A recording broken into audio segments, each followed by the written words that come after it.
Or you can swipe on your phone and turn to that as well. Is this on? Maybe the speaker has to be on the bottom. Thanks, PJ. Testing, testing, testing, testing. Testing, testing, testing, testing, testing, testing. It might be in the wrong one. I think it should be in the mic one. Yeah. Testing, testing. Testing. Testing. There we go. Okay, cool.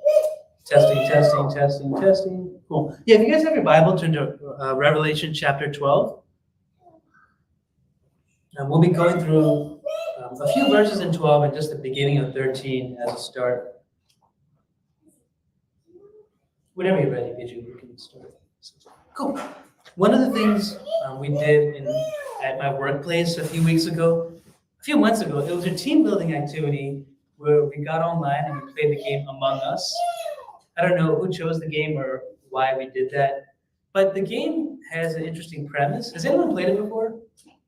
Maybe not. It's a premise where you're in this virtual game. Everyone on your team is a certain member, and there's essentially a murder committed, and you're not sure who it is. This is like two-dimensional graphics, and the idea is like you're trying to figure out which one of your coworkers or your teammates actually committed this murder, right? And so the idea is trying to pinpoint who exactly on your team is your friend, who exactly is lying, and who exactly the enemy is. To think about the application to what we've been reading, what we're reading today is God is pinpointing in our life in Revelation chapter 12 and Revelation chapter 13, who exactly is our enemy? Who exactly is the person seeking to kill and destroy us? And as we read through these books, it's been convicting to read through these chapters because it forces me to ask the question, am I living my life with God first and eternity in perspective? You read through the book of Revelation and you see how things end and you see the climax of all eternity.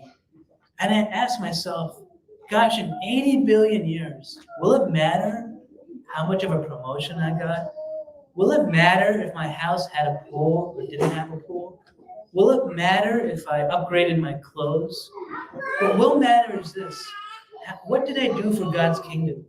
What did I do to have the conversation, to try to bring them to Christ? Maybe I didn't get to share the full gospel with them, but maybe I invited them to church. Maybe I tried to send them that Christian video.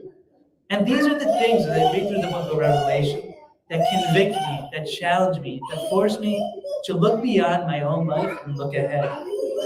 One of the things I have in my office room, it's a tiny little poster. It's a timeline. And on that timeline, there's a little tiny dot. And it reminds me that all the things I go through in this day, right, all the stress and frustration and trials, it's all a little dot on this huge timeline of eternity. And as we've been reading through, Revelation 12 and 13, there's important symbolism that's important for us to recognize. I'll be honest, if you try to read these books and you don't understand the symbolism, you're going to be really lost. It just feels like a big comic book. But the symbolism that John uses is important because in using these symbols, he's trying to show us the connection between the book of Revelation and the Old Testament. In verse 1, we see the woman represents the nation of Israel. That's an allusion to Jacob's dream in Genesis 37. In verse 4, we see that dragon represents Satan. In verse 5, we're going to see that the man-child represents Jesus.